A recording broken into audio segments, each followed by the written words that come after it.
నుదుటిపై పెట్టుకునే సింధూరాన్ని హనుమంతుడు ఒళ్లంతా ఎందుకు పూసుకున్నాడో మీకు తెలుసా? రావణుణ్ణి సంహరించిన తరువాత శ్రీరాముడు సీతాదేవిని తీసుకుని అయోధ్యకు వస్తాడు. వారితో పాటు హనుమంతుడు కూడా అయోధ్యకు వస్తాడు. ఒకరోజు సీతాదేవి నుదుటిపై సింధూరం పెట్టుకుంటూ ఉంటుంది. ఆ దృశ్యాన్ని హనుమంతుడు ఆశ్చర్యంగా గమనిస్తాడు. వెంటనే సీతాదేవి దగ్గరకు వచ్చి, అమ్మా, నేనొక ప్రశ్న అడుగుతాను, ఏమీ అనుకోకుండా సమాధానం చెప్పండి. మీరు ప్రతిరోజు నుదుటిపై ఈ సింధూరం ఎందుకు పెట్టుకుంటారు? దానివల్ల లాభం ఏంటి అని అమాయకంగా అడుగుతాడు. సీతాదేవి నవ్వుతూ, హనుమా, ఇది కేవలం రంగు కాదు. ఆడవాళ్లు నుదుటిపై ఈ సింధూరం పెట్టుకోవడం వల్ల వారి భర్తల ఆయుష్ పెరుగుతుంది, ఆరోగ్యం బాగుంటుంది. నేను సింధూరం పెట్టుకుంటే నా రాముడికి దీర్ఘాయుషు కలుగుతుంది. ఈ విషయం స్వయంగా పార్వతీదేవి చెప్పారు. మహాశివుడి కోసం ఆమె కూడా ఇదే సింధూరాన్ని ధరిస్తారు అని నవ్వుతూ హనుమంతుడికి చెబుతుంది. అది విన్న హనుమంతుడు ఆశ్చర్యపోతాడు. ఓహో, ఈ సింధూరంలో ఇంత మహిమ ఉందా?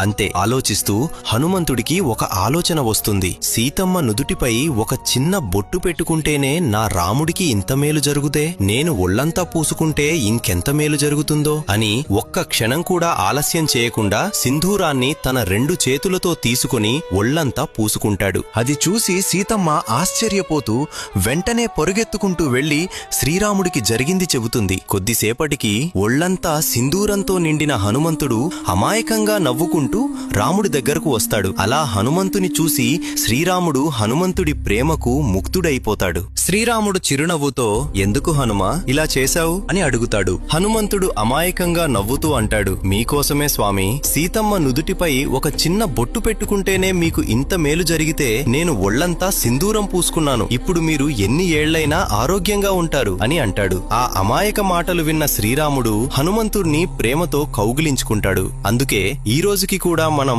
సింధూరంతో నిండిన హనుమంతుడి విగ్రహాన్ని భక్తితో పూజిస్తాం. హనుమంతుడు అంటే మీకు ఇష్టమైతే కామెంట్లో జై బజరంగబలి అని రాయండి.